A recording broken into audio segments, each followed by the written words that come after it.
വിശുദ്ധ ഖുർആനിൽ മൂന്ന് സ്ഥലങ്ങളിൽ മാത്രമാണ് കണ്ണിന്റെ കുളിർമയെ പറ്റിയിട്ട് അല്ലാഹു പറഞ്ഞിട്ടുള്ളത്. നാലാമതൊരു സ്ഥലം നമുക്ക് കാണാൻ കഴിയില്ല. ഖുർറത്തു ഐൻ എന്ന വിശുദ്ധ ഖുർആനിൽ പരാമർശം 114 അധ്യായങ്ങളിൽ 6660 ആയത്തുകളിൽ കേവലം 3 സ്ഥലങ്ങളിൽ മാത്രമാണ്.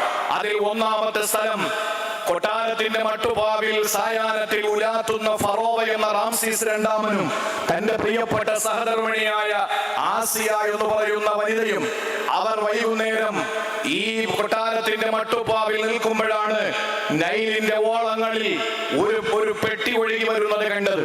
ആ പെട്ടി തുറക്കുമ്പോൾ പെട്ടിക്കുള്ളിൽ ഓമനത്ത് തുളുമ്പുന്ന കുട്ടിയെ കണ്ട് ഞെട്ടിപ്പോയ പ്രിയപ്പെട്ട ഭാര്യ ആസിയ ബീവി തന്റെ പ്രിയപ്പെട്ട റാംസീസ് രണ്ടാമൻ എന്ന ഫറോവയോട് പറഞ്ഞത്, ഖുർറത്തു ഐനുൻ ലീ വലക്, എനിക്കും നിങ്ങൾക്കും കണ്ണിന് കുളിർമയാകുന്ന ഒരു സന്താനമാണ് എന്ന്.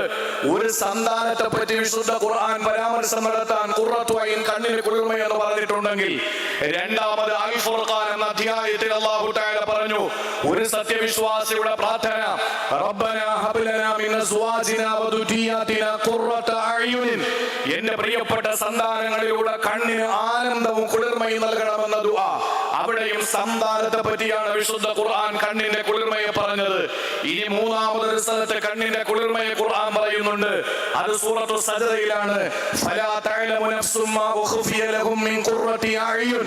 വിശുദ്ധ ഖുർആനിൽ മൂന്നാമത് കണ്ണിന്റെ കുളിർമയെ പറഞ്ഞത് നാളെ അനുഗ്രഹീതമായ ഒരു കണ്ണും കണ്ടിട്ടില്ലാത്ത നയനാനന്ദകരവും ഒരു കാതും കേട്ടിട്ടില്ലാത്ത കർണാനന്ദകരവും ഒരു ഹൃദയത്തിൽ ഇന്ന് വരെ ഉദിക്കാത്ത കൃത്യമായ കൈകൊണ്ട് തൊട്ടാൽ പൊട്ടിച്ചിരിക്കുന്ന മണിവീലക്കമ്പികളുടെ നാദം കൊണ്ട് മുഖരിതമായ സുഖലോലുപ സ്വർഗത്തെ പറ്റി അല്ലാഹു തആല പറഞ്ഞത് കണ്ണിന് കുളിർമ എന്നാണ്.